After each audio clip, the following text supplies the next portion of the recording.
Hello everyone, Mrhappy here, and welcome to Mondays with Mrhappy, aka Mrhappy Mondays, the weekly Q&A show where you ask me questions and I answer them.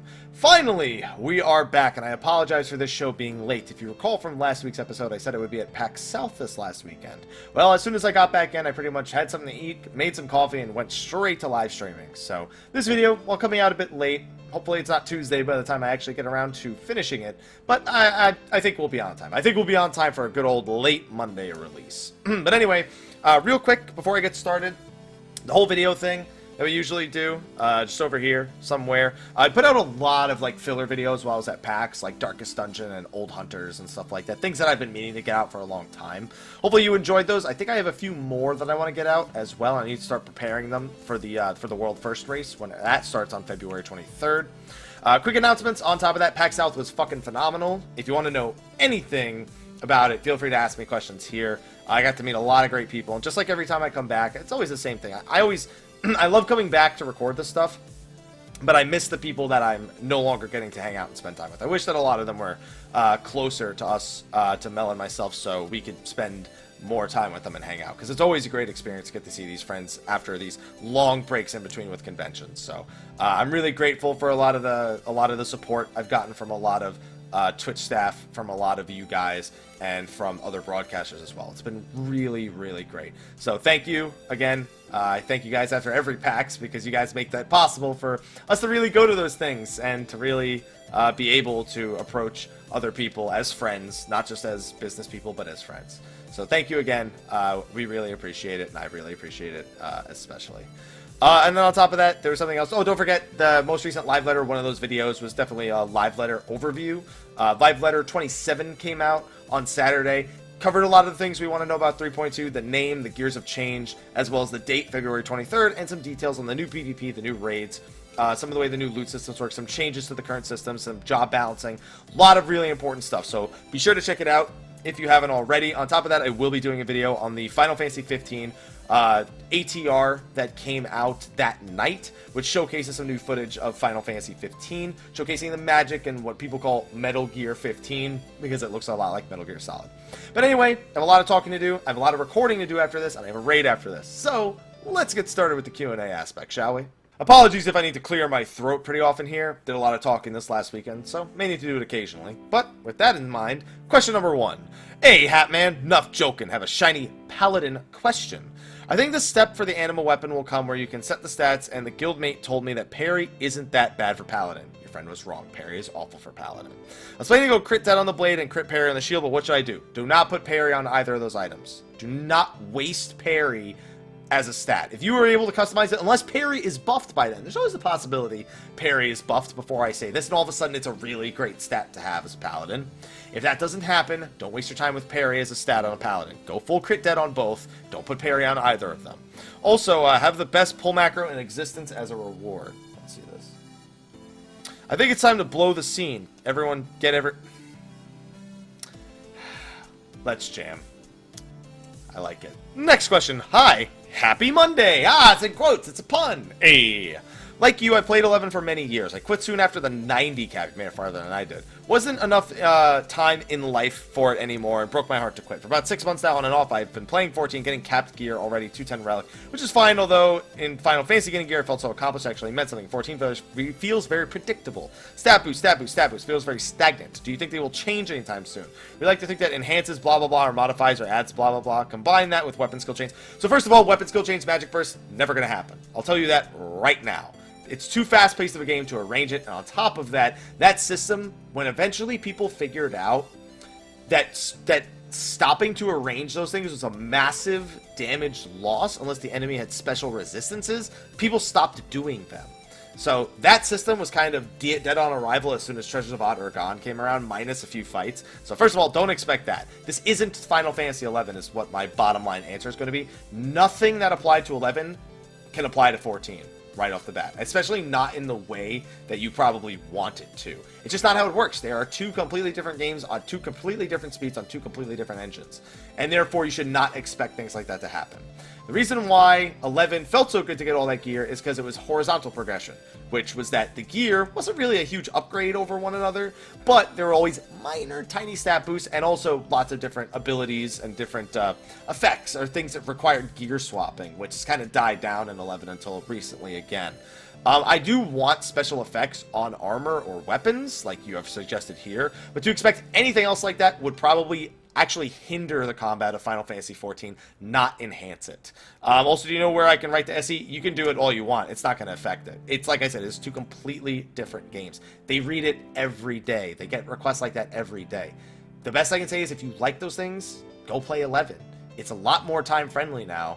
And unfortunately, it's not going to be getting any more patches. And in fact, the PlayStation 2 and Xbox 360 version are basically going to be gone in March. So if you were playing on that way, it's not going to help Final Fantasy XIV. This isn't Final Fantasy XI. The changes, they don't apply to this game. So unfortunately, while nostalgia holds on to you, it's not going to happen.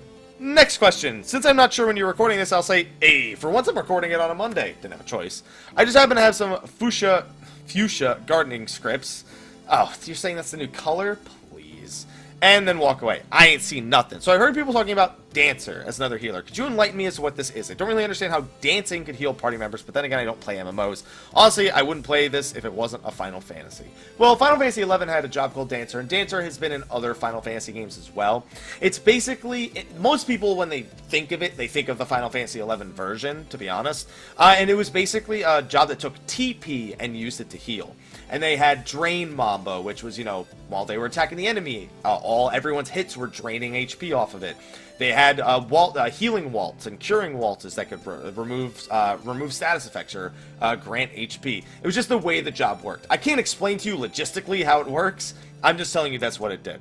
On the forum, I posted a hypothesis about materia melting. It's just that crafting gathering melts get a bonus melt accessory, since those melts are actually important to completing content. I guess that's true. But they're also a little bit easy. Well, they used to be easier to get. I guess they're really easy. Actually, no, I take it back. With the diadem, they're really easy to get, though.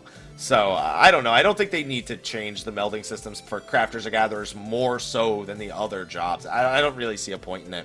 I have a spoiler for you to read. Don't need to read it out loud, but a quick comment would be nice. Cool, I'll just click the show button and not actually show it.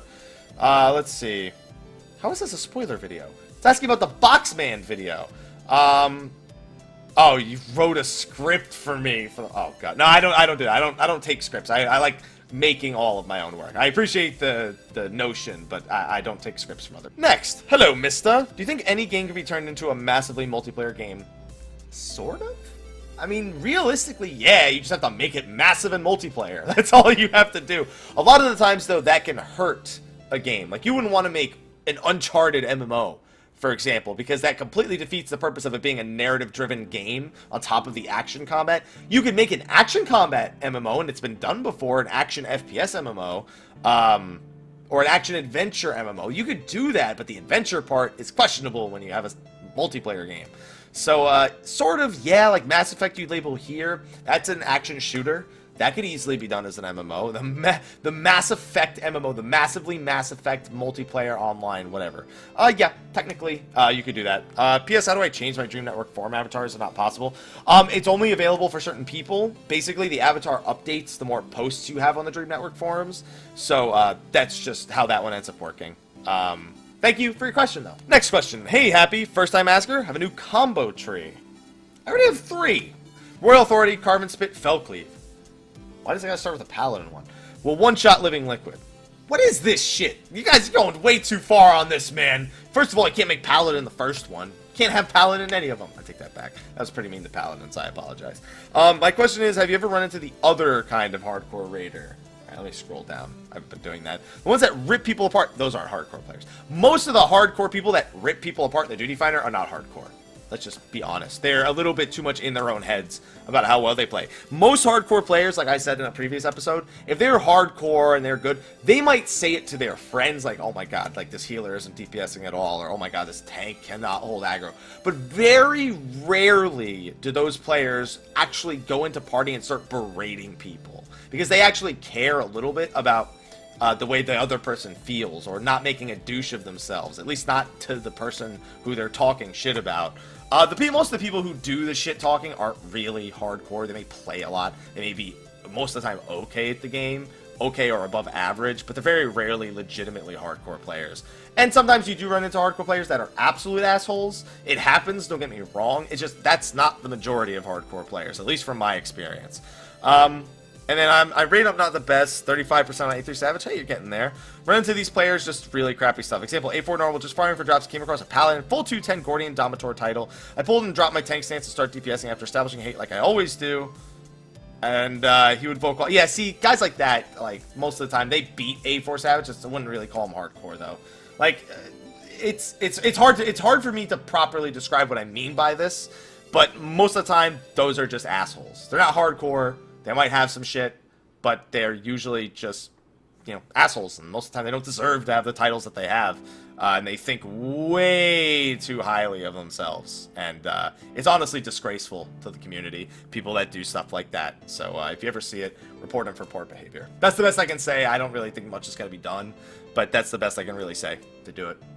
Next question. Oi, King Happy. Question for week 77. So I have an i400. So have an i400 Beastmaster Axe. Question 1. Can you see Blade Soul coming to PS4? No. There's rumors it was going to happen, but the gamepad support it has is just, it's gotten better, but I still wouldn't say it's worthy of a console release. So I say nay. I mean, realistically, you're saying you have it on PC. Plug in a controller and try it with the gamepad and try and find a setup that works. Maybe suggest it. I don't think it has the right gamepad support to put it on, though. And question number 2, how are you and Mal? How are you and Mal? It's Mel. Like Mel, M-E-L. Doing in LA. Doing good. It's definitely been a change for me, but not as big a change as people seem to think. I guess it's because I'm inside so much, it's like, how different is it really? The traffic's more, things are a little bit closer together, which is nice because I like walking places. But it hasn't been that crazy yet. I haven't been here for more than a month, so it's hard for me to really say. I've had to adjust to things like, I'm going to have to adjust to not having seasons anymore, pretty much. In New Jersey, we have very big seasons, giggity. And I'm going to have to get used to that, but like, I don't know. It hasn't really felt that much different yet. It just feels good to be here with her. Next question. Hi, Mr. Happy. Thank you for answering my questions. You can have an hour early access to the next Alexander Savage raid. I need to be normal before that, so that means I would need an extra hour for normal before that. So thank you. My questions are, 1, how would you say is the best way to work towards your animal weapon? I currently am at 9 items hitting a wall as to going forward. I've been doing Alex runs and backing them up with Beast Tribe quests, but I feel there should be a faster way. One of the fastest ways is Poetic and Law. Make sure you're spending all of your law, you're spending it on ores. And all of your Poetics, all of it on shells. Do not spend a single point of Law or Poetics on anything other than those items unless you have all 20 of them. That is the biggest thing I can recommend to you. That includes helping people unsync through Coil. If you yourself have never cleared Binding Coil, go get a group to carry you through for all the free Poetics. If you need a group to clear Extreme Primals from Realm Reborn, do that too. Law, make sure you're doing your roulettes every day. Make sure you're doing things that give you law. Make sure you're spending the law you get from Alexander on those items. Make sure you're gathering a map every day to try and get an ore from like a wyvern skin or a dragon skin for ores and shells and whatnot. All very, very important things. Beast Tribe, good thing to do as well. And that's the way I recommend it. Then A1 and A4 you do for the bones and the seeds. I do recommend that. 2, what's your favorite armor set? I don't really care, I guess. It's not that I don't care, like, I don't mean it in an offensive way. I mean, I don't think about that. I don't have, like, a favorite set. If anything, it would probably be one of the PvP sets, but, like, I never think about that. I'm not a glamour kind of guy. And 3, if you could bring any one character from any other Final Fantasy game with 14, I honestly am not a big fan of doing that. I like my Final Fantasy games to stand apart in terms of the characters that define it. So I like cameos, like we have the Warring Triad coming up. I like that. Like, it's cool, it's a nice throwback. It's not the exact same Warring Triad, although it has a lot of similar features. But I don't like, for example, I would never want Kefka to come to Final Fantasy 14. I would never want, monsters I think monsters I kind of have an exception to. Like, I wouldn't mind seeing the 4 Fiends from any of the previous Final Fantasies, as long as it's not, like, the exact same stories behind them. So, yeah, I guess it's just really characters. If I had to pick a monster, I'd probably do... I don't really know. I mean, eventually we'll see, like, something of everything. It would probably be one of the bosses from the early Final Fantasies, like Death Gaze or something like that. But I don't know. Actually, isn't Death Gaze a fucking Fate boss? He is, isn't he? I don't remember. But something like that. Probably like one of the old super bosses or something. Next question. Hey, Hap, not my first time asking. We have some freshly cooked pigs in a blanket. I haven't had pigs in a blanket in like 2 years. Got a few questions about a few different games. If you can't answer all of them for time reasons, you understand. Thank you. In Final Fantasy XIV, do you think we'll get the other cash rooms? Probably. There's, I think, 2 more that we haven't seen, and one of them I'm expecting to be a dungeon leading into 4.0, if not a dungeon in 4.0. And that's the one that's in the Shroud that we haven't been able to get to. That'll probably be the next one I expect us to go to. 2, what is your opinion on the story in Blade and Soul? It's very cliche. It's a revenge story. You know, master is killed, student needs to avenge them.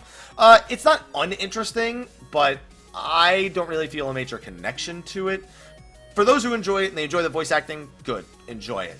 It's just not my kind of thing for Blade and Soul. 3, in Blade and Soul, what do you think about it? What do you think is a good idea to spec into Assassin? I'm not a level 45 Assassin. You probably shouldn't be taking advice from me. Blade Master's the only thing I could potentially give advice about. And even then, I still don't know all the ins and outs of Blade Master. So there would probably be a mix of my information and other information. And 4, what world would you like to see in the next Kingdom Hearts game? Star Wars. A Star Wars world. We better fucking see a Star Wars world. That's all I gotta say. Hey, Hap. Returning asker. I should have said next question. Nah, whatever. No bonus, but I wish you the best and thanks for what you do. Hey, thank you for watching what I do. I have 2 simple, relatively, questions. I play Dark and I'm looking to get into endgame rating. Do I absolutely need pentamelted gear? No. You don't absolutely need it? It's good to have, though. And even then, you would only be doing accessories. You don't even need it to be pentamelded. It's just like that's like the end goal. And especially 3 weeks before the next patch, like, you definitely don't need it before then. So, yeah, don't expect it.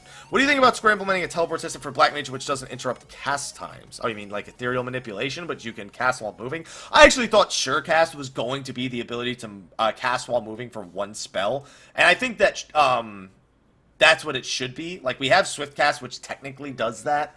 And then you have, what is it, Smartcast? Is that the other one? Is that the new one? Is it Smartcast? That's the one that gives you a proc automatically. That technically gives you more mobility. I'd like to see Surecast both allow what it does now and allow the ability to actually cast on the move. I don't see them getting like a legit teleport system because displacement causes casting to be interrupted. Like, I don't think they're going to be able to avoid that without kind of going overboard. And they only have one ability that really does that. And by the time you get to the enemy, it's already kind of like, you already did it. You know what I mean? But what's more important as a Black Mage is not needing to move. Dodging mechanics while constantly losing DPS and cast time isn't just fun for me. But that's the thing. When you're good at Black Mage, that's not a problem. That's the honest truth. When you are good at Black Mage, you never have to worry about, you know, oh, I have to do mechanics. That's why my DPS is bad. That's never an excuse. Now, you can say, my DPS... I can't help it. That's Los Angeles for you, by the way. You can say, hey, at this part, if somebody else does the mechanic for me and I don't have to move, I can get more DPS. But it's never outright I do bad DPS because the mechanics of this fight are too movement heavy. That means you need to really look at yourself and how you can minimize your movement. What could you do differently to minimize movement at different parts and just bring that down? I don't think that they need to give more tools to counter that. Next question. My first Blade and Soul questions have an extra daily dash spin. I actually reached the end of my daily dash, so I'll save that for the next campaign. Serious question time. What would 14 have to... Wait, what? Oh, okay, I get the question. What would 14 have to screw up so bad you would quit 14 and play Blade Soul? I don't think I could. Final Fantasy 14, like, I love the Final Fantasy universe. When I made my top 5 reasons I play Final Fantasy video, one of them is because I'm a Final Fantasy fanboy. I'm not a Blade and Soul fanboy. I'm a Final Fantasy fanboy. So I don't think there's... Outside of literally, like, putting in the cash shop, you can buy plus 99 strength. Like, if you could buy that from the cash shop, I would say fuck off. You know what I mean? But I think most of us would say fuck off. So it wouldn't even just be me, and then they would get rid of that shit. And I don't think they would ever do that in the first place. So I'm going to say nothing. Because the ones that are so far-fetched, won't happen. Also, filler, more description on the question. Oh, hey, more stuff. More description. I'm trying to find out which one I want to play more. Having fun, but can't make serious progression in both in 3.2 launches. I would say just play 3.2 till it launches and then go back to Blade and Soul. It's the easiest thing to do. Blade and Soul's free to play. Like, you're good to go on that front. Our static raid group isn't making any solid progress on A3. Seen final protein wave. Hey, protein wave. And final tethers once. So I found myself only raid logging, spending all my other time playing Soul. That's normal between patches. In 3.2 hits, I have a serious choice to make because I would need to make progression. First of all, I think just because you can't beat A3 now doesn't mean that you won't enjoy Midas. Apologies again. In 3.2. If you can't beat A3 now, there's still a good chance you'll be able to finish all of Midas in 3.2. And Blade Soul's free to play. you could technically still play it. You could stop paying for premium for a short time, and still enjoy 3.2 and not miss really much in Blade and Soul at all. It doesn't take that long to beat most of the content in Blade and Soul. So I think you would be okay doing 3.2 and then just playing Blade and Soul between patches. Like, I don't see why you can't do that. Next question. Hey, Mr. Happy, I've asked questions before, so you need to kill the boss for some tomes. Not tombs, they're tomes. These aren't tombstones. I said that for so long when the game first came out. Do you think elemental resistance on gear will overcome the game? No. That's an easy answer. No, because it throws shit off, like, so severely. Like, you basically need to know you're going to design a boss with X amount of elemental mechanics, and you're going to need to carry X amount of different elemental gear. I don't see it happening. I don't see elemental resistances ever being a factor, ever, again, in 14. I just don't see it. I don't think it's going to happen. Yeah, that's my answer. Hey, next question. Hey, Mr. Happy, kind of serious question. All right, let's get our serious face. Wait. I did it too early. It's fine. They just told my static I was leaving 14. Not because of anything they did, just because I invested well over 1,000 hours in 2 years. The game is no longer fills the void that it used to. Tough decision, but I had to do it. I was burnt out working on Savage Alexander night after night, week after week, month after month. I can't imagine walking away forever, but right now, there's not enough content. I mean, that's normal for people to play this game. My question is, how long do you think a good-sized break is? Literally, you should have taken this break a month and a half ago and then come back at 3.2. Because I have a feeling your break is going to be 3 weeks long, and then you're going to come back for 3.2. If you're someone who really needs to step away for a long time, 3 months is the period of time I recommend. Mostly, though, I recommend you do it on the odd-numbered patches and come back for the evens. Now, if you're someone who doesn't raid at all, you do it the opposite way. But there's also the possibility of taking 4 to 5 month breaks right after you've cleared all the raid content, which doesn't sound like that's the case. I think you should have made this decision weeks ago. Because then you could have said, I'm taking a month and a half break, I will come back for 3.2, look for a raid group, and that way I'll have had time to play some other games, enjoy some other things. Unfortunately, you're very close to 3.2, so unfortunately I can only say a 3-week break, because 3.2 is going to come, and then you're probably going to be fiending to play, and you're like, oh god, 3.2 just came out, should I resub? Should I resub? You'll be asking yourself that, and what ultimately will probably happen, based on your description here, you'll probably end up resubbing. So, that would have been my suggestion, but I don't know if it really applies to you right now.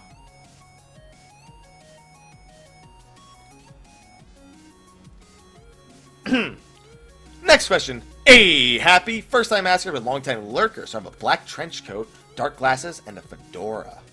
I see you're trying to make me look very dank right now.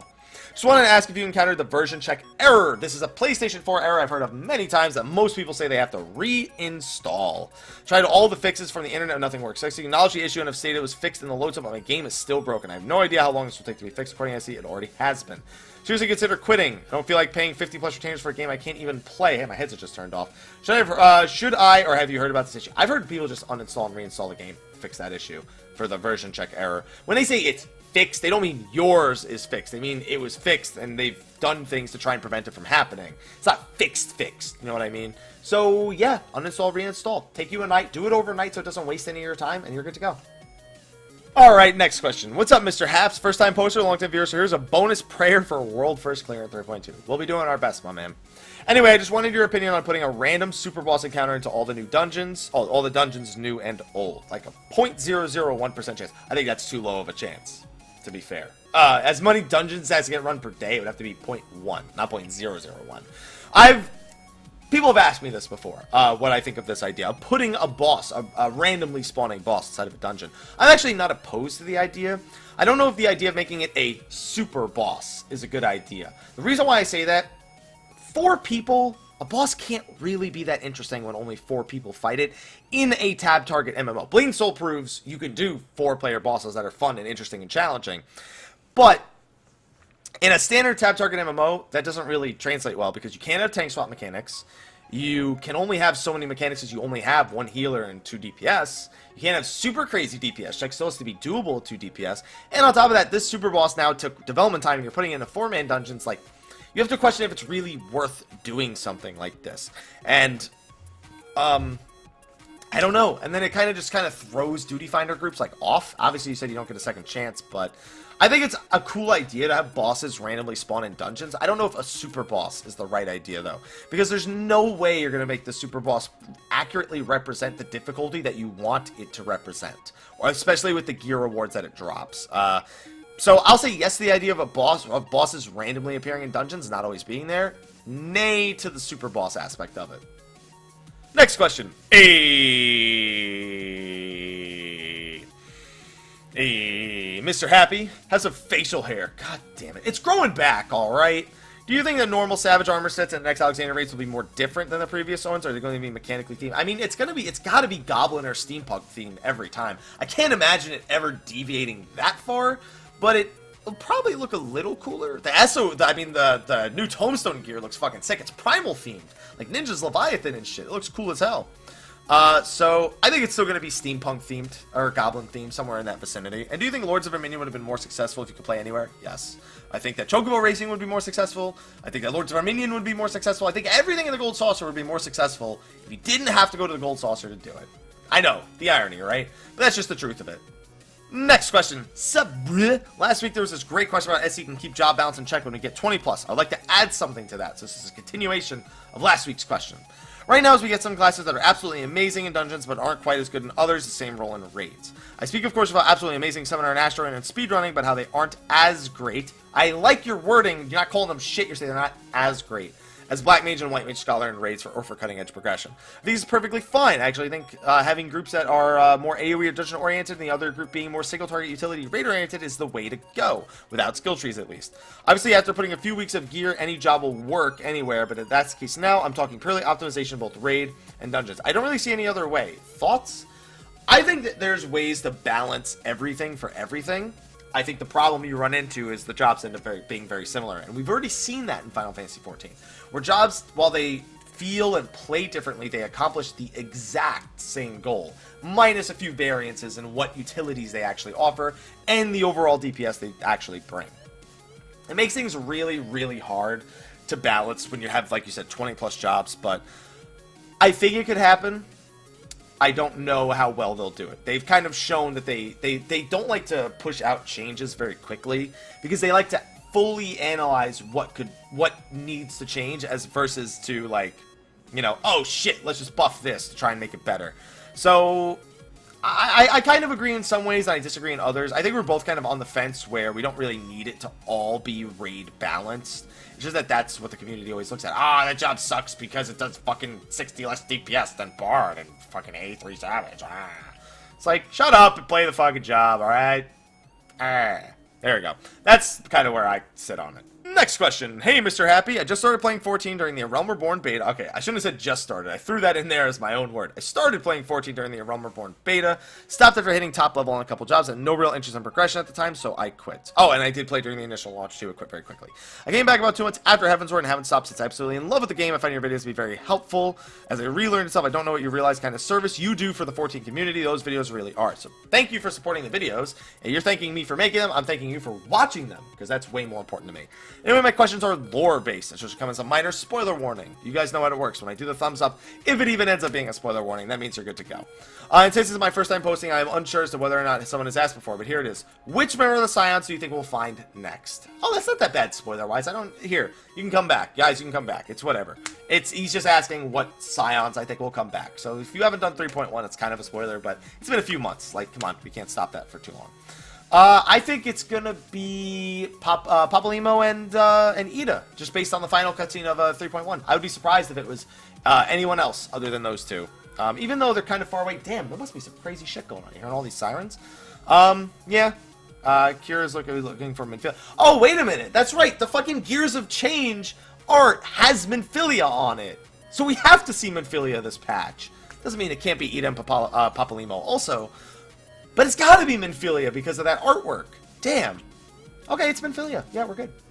And no, Urianger is not an Ascian. They're trying to get him over to their side, though. Next question. Hi, Mr. Happy. Here's my bonus to you this week. A super secret and super exclusive alpha beta testers pass 14.3.2. Damn, people want to give that away. Honestly, I wouldn't feel good about doing a world first patch if I was playing the raid weeks in advance.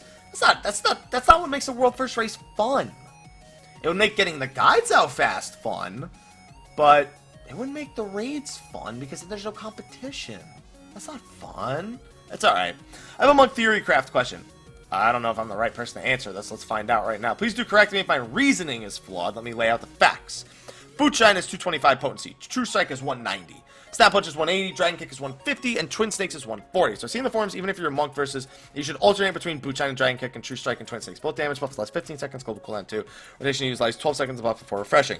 Then I go Boot Shine, Dragon Kick, because then Dragon Kick falls off for a certain amount of weapon skills, and that over the course of a fight will net a loss. I know you're saying Bootshine is a 225 potency because with the crit it's a 1.5 times potency. You have to remember that critical hit rate also increases that more.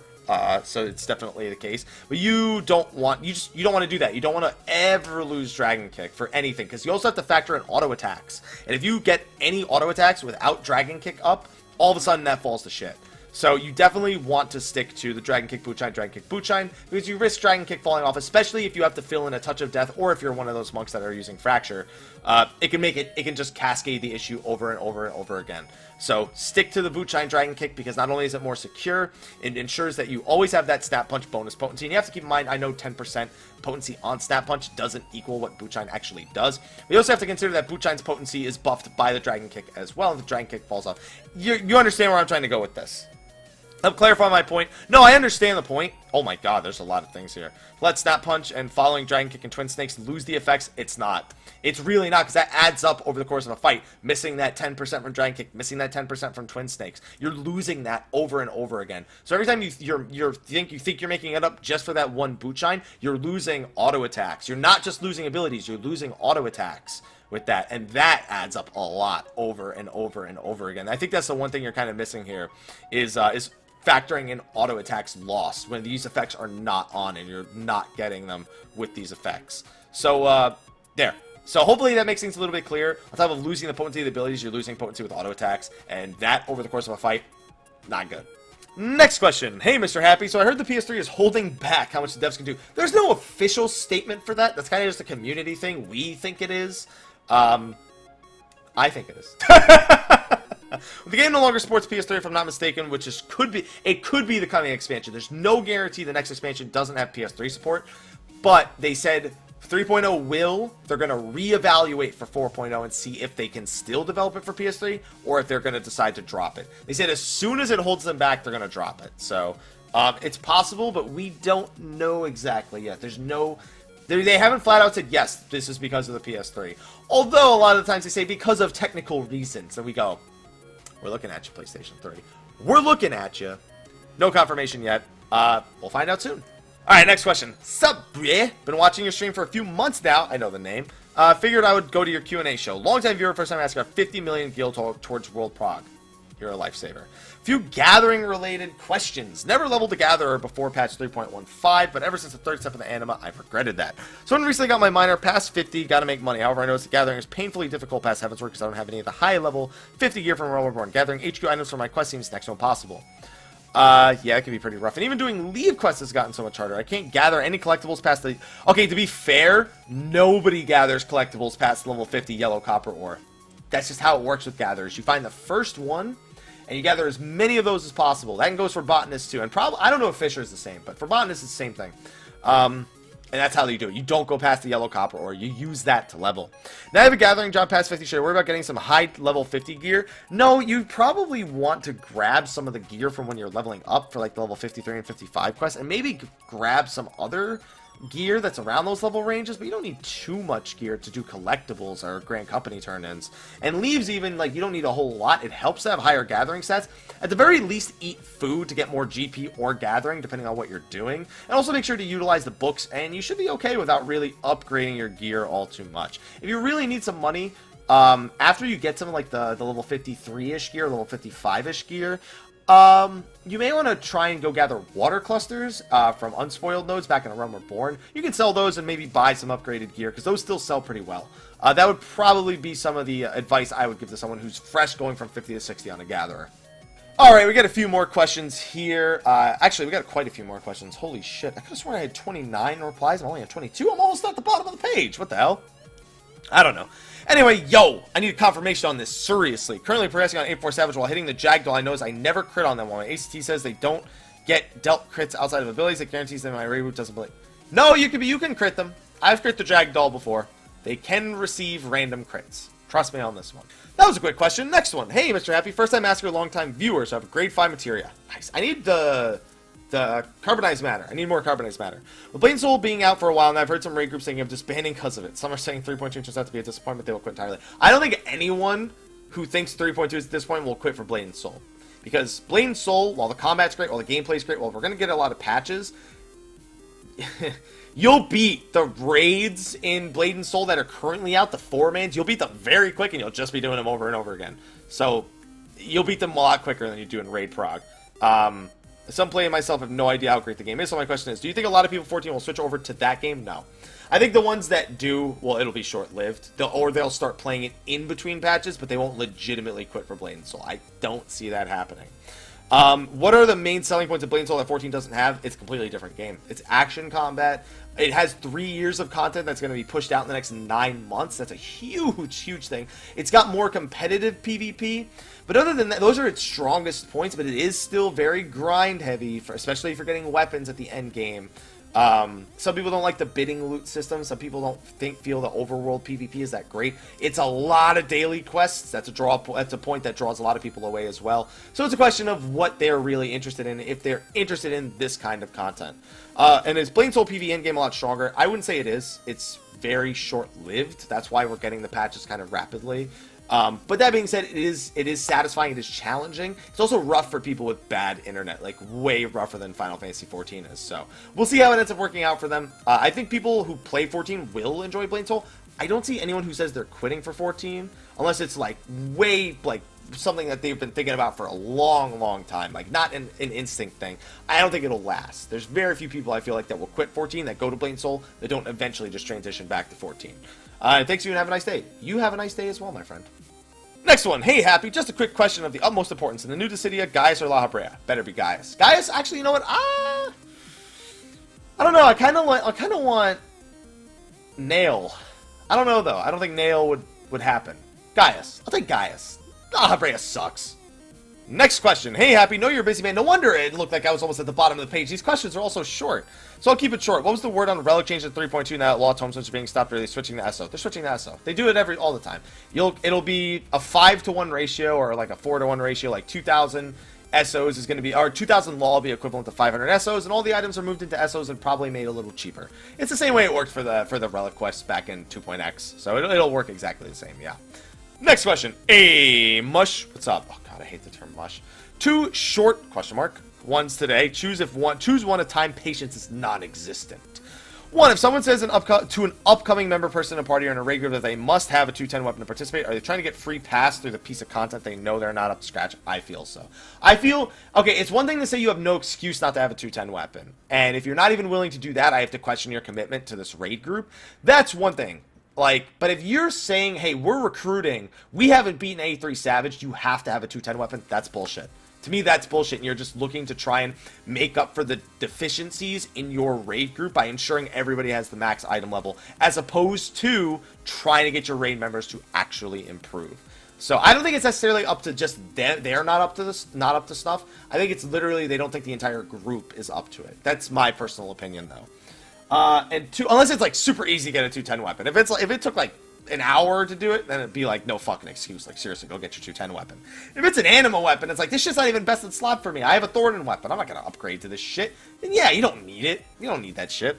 2. Why can people not get past their preconceptions? Because this pisses me off. By preconceptions, I mean take a warrior in a dark, never take a paladin. Oh, that's just because internet.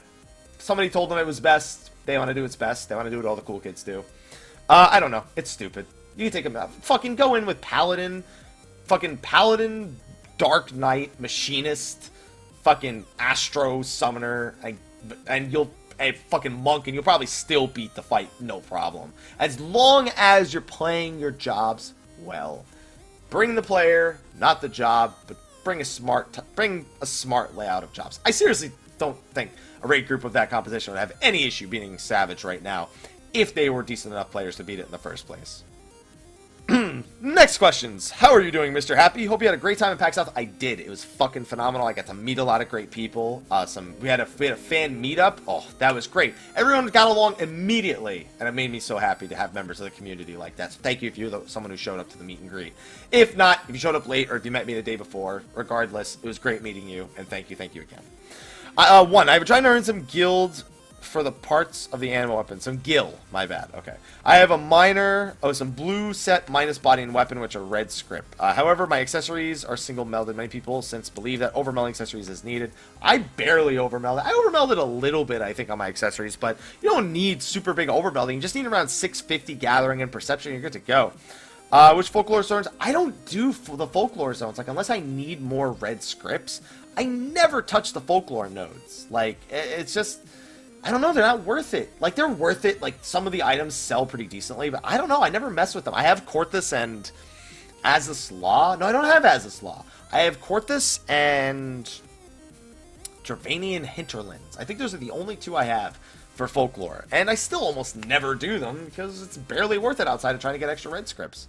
And two, this is more a philosophical question. All right, let's get this philosophical question. How do you feel about wealth reset executed during expansions?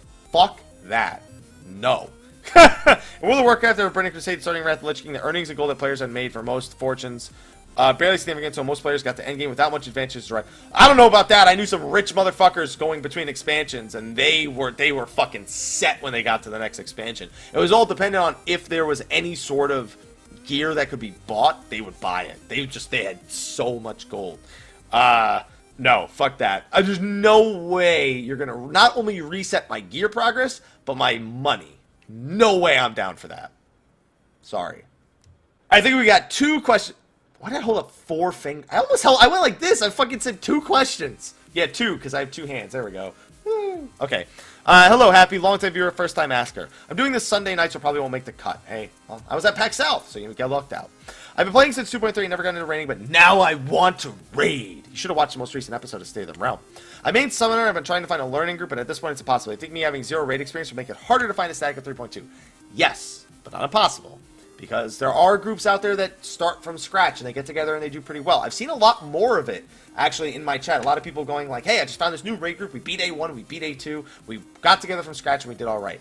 I don't think it's unfeasible. It is going to be a little bit harder, but you just got to chug through. Exodus, I don't think is a great server for looking for people. Problem is, I don't want to recommend you going to Gilgamesh. Might end up happening. We'll see. And, well, this is the last question. Yay! Wait. It's the last question, we got 1 question left. There we go. Hey, Happy. Me here. Okay. No bonus, but I have a NAF now. How? I'm currently at rank 35 with the adders and slowly grinding to rank 50 for PvP for that sweet ninja glamour. With the changes coming to PvP, do I have to worry about losing my rank? No. In fact, you'll get your rank faster because there's no Grand Company restrictions. Just going to be bam, bam, bam, Q, feast, dead, win, awesome. And also, they might even remove the rank requirement. There's a possibility they remove the rank requirement for the old PvP gear. I don't think they will. Not yet, at least. But there's a possibility. No, you don't have to worry about anything. And anyway, that is going to be the last question. Hit my shield right there, as you saw. Thank you, everyone, for your questions this week. Apologies for my voice kind of going in and out. You can hear it's a little bit raspy. I need to eat and drink something so I can loosen it up so I can do some more recordings tonight. But anyway, watch those videos. Again, the videos right here on the screen somewhere, like right there somewhere. You can click on those, watch them, like them, favorite, subscribe, support, all that stuff. But anyway, I'm going to get going because I am legitimately losing my voice. Be sure to ask your questions for next week's episode in the description of the video. You can go to the Dream Network forums and ask a question there. I'm sure you all have a lot of questions about Final Fantasy 15 ATR and the live letter now that you know that I've seen it and I've reported on it. But anyway, thank you for watching. I'll see you all next week. And until then, take care.